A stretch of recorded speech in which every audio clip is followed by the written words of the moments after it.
Peace, love, and blessings, fam. Johnny Sally here with day 50 of Wisdom of the Ages by Wayne W. Dyer. If you have missed the previous recordings, you can catch them on TikTok or you can catch them on YouTube at Loyalty Life, spelled L-Y-F-E, Legacy, LLC. Day 50, Self-Image. This is the true joy in life. The being used for a purpose, recognized by yourself as a mighty one. The being a force of nature instead of a feverish, selfish little clod of ailments and grievances, complaining that the world will not devote itself to making you happy. I am of the opinion that my life belongs to the whole community, and as long as I live, it is my privilege to do for it whatever I can. I want to be thoroughly used up when I have transitioned, for the harder I work, the more I live. I rejoice in life for its own sake. Life is no brief candle to me. It is a sort of splendid torch, which I have got hold of for the moment, and I want to make it burn as brightly as possible before handing it on to future generations. George Bernard Shaw. Irish dramatist, critic, and social reformer, George Bernard Shaw used his plays and essays as vehicles for his theories and causes, some of which were political and economic socialism, a new religion of creative evolution, anti-vivisection, vegetarianism, and special spelling reform. That one word threw me off so drastically. Anti-vivisection. I'm going to have to look that up. That messed me up with vegetarianism and spelling reform. Just two words I definitely know how to pronounce. But continuing. George Bernard Shaw worked into his 90s as a brilliant dramatist, literary critic, lecturer, music critic, theater critic, and essayist on every subject imaginable. He won and refused the Nobel Prize for Literature in 1925 for St. Joan, and he is best remembered for his mesmerizing Man and Superman, and of course, Pygmalion, from which My Fair Lady was adapted. This one passage perfectly reflects how George Bernard Shaw, the most significant Irish playwright since the 17th century, lived his life. I was 10 years old when Shaw passed, and I still remember reading about his passing. I seem to always have been attracted to his life philosophy. Here, he promotes living as if we are being used for a purpose that we recognize as a mighty one. This idea of seeing ourselves as naturally purposeful speaks directly to our self-image. Does anyone aspire to the image he describes as a feverish, selfish little clod of ailments and grievances, complaining that the world will not devote itself to making you happy? Probably not. Yet, don't we all see people who fit this description? People who enjoy life as if their being is a force of nature are doers who are fully alive, having little patience for complainers and whiners, and generally are active every day of their lives. They are not active just to stay busy, but are rejoicing in their life activities.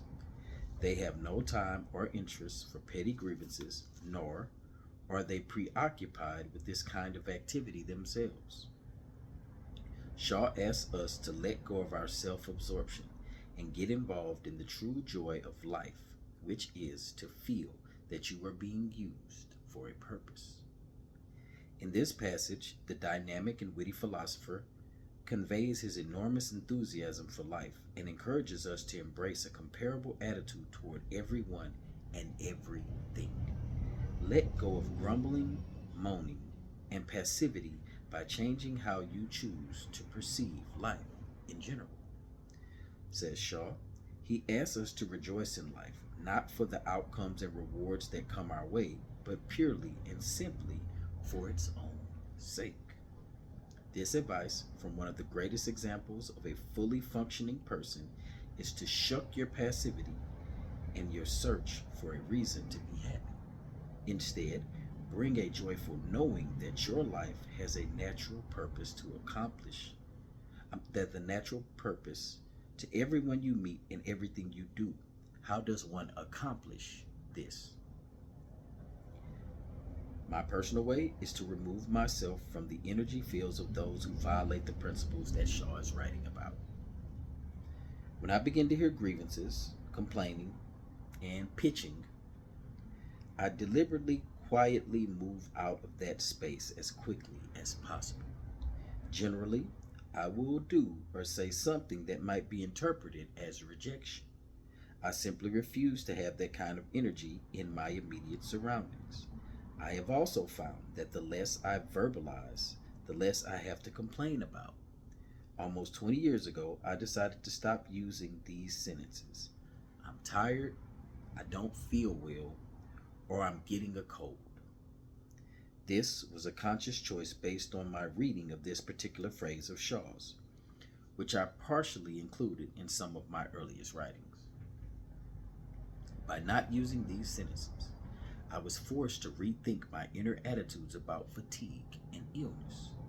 I found that just by eliminating the verbal grievances, I generally did not have those ailments in my life.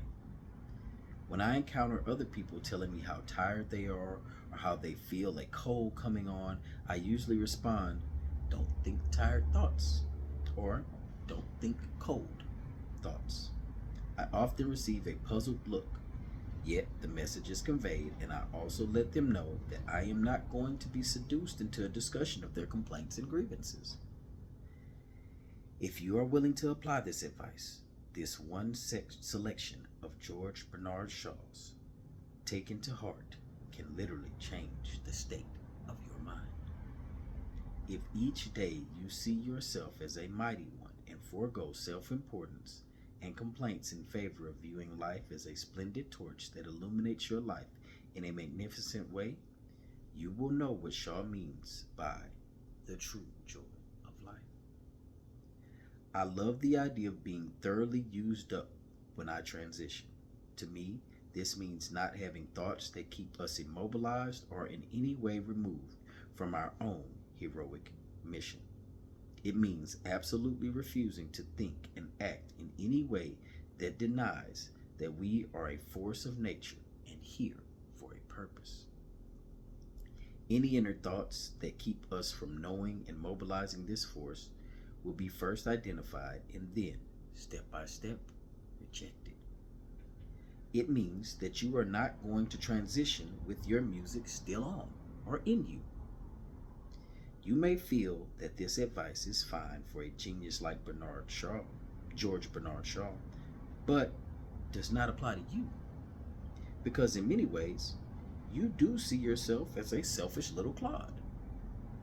This attitude reflects a self-image that you have chosen to adopt, and the essential message here is that you also can choose to change that self-image. Remember, self-image derives from the self, and it is not the responsibility of anyone else. It is purely yours. These words have guided my life since I first read them as a young man. Try these alternatives to being in any way described as a feverish, selfish little clod. If you want to put them to work for you, first,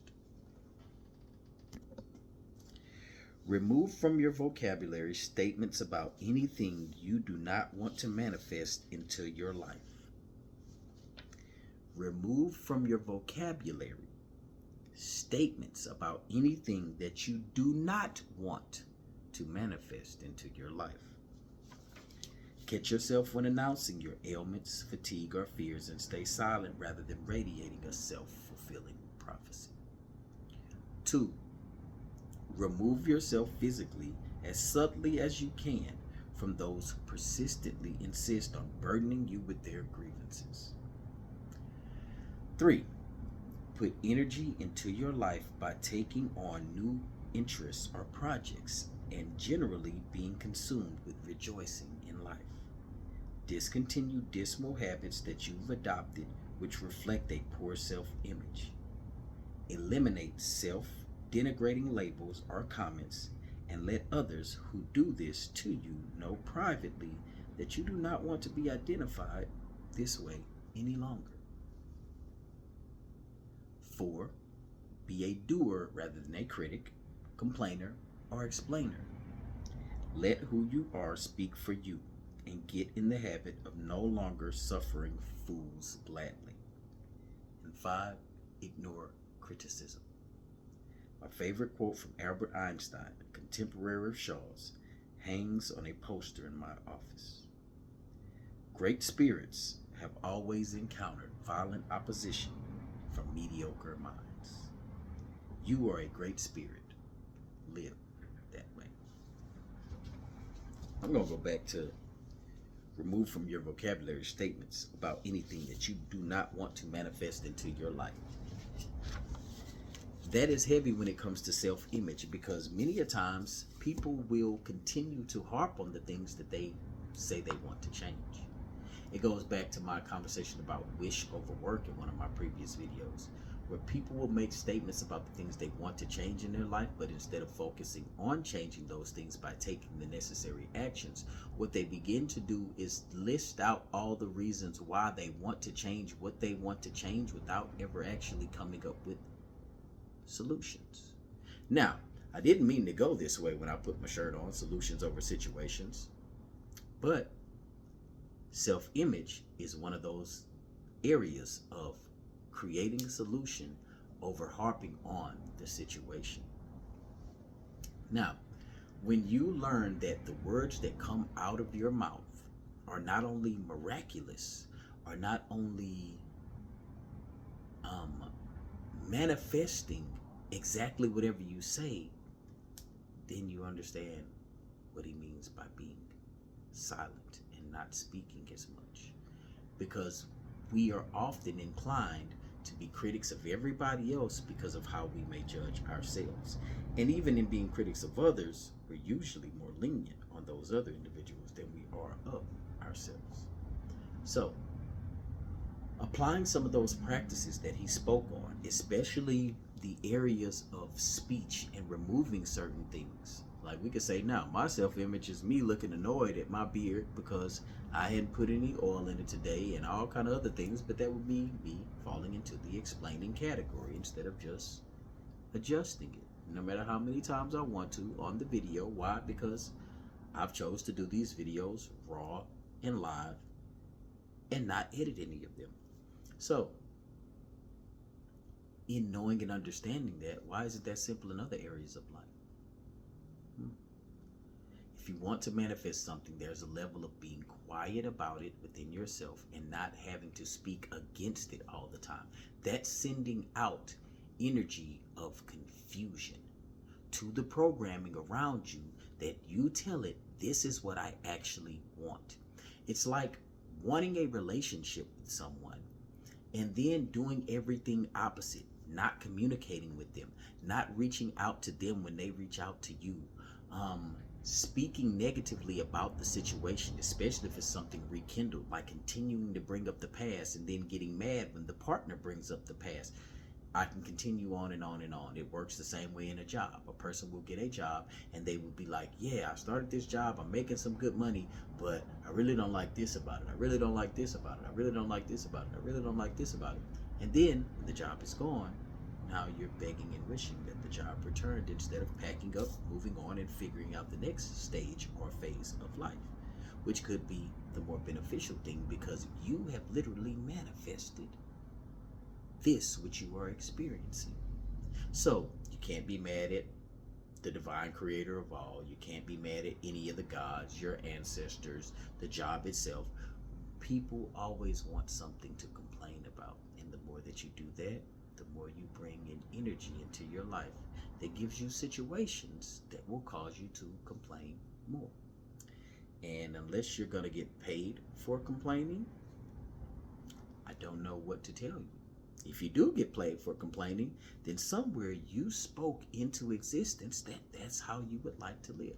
So, from this day forward, let's continue to speak positively into your life. And I'll even suggest taking at least 30 minutes to an hour to be silent. And I don't mean silent because you're scrolling on your phone, but intentionally be silent. And watch how your life begins to change because you're not speaking as much. And since you're not speaking as much, you're not complaining as much. I appreciate you for being here, as always, more so for yourself than for me. I thank you for loving yourself. I thank you for being patient with yourself. I ask that you walk in light, walk in love, walk in peace, and know that you are loved.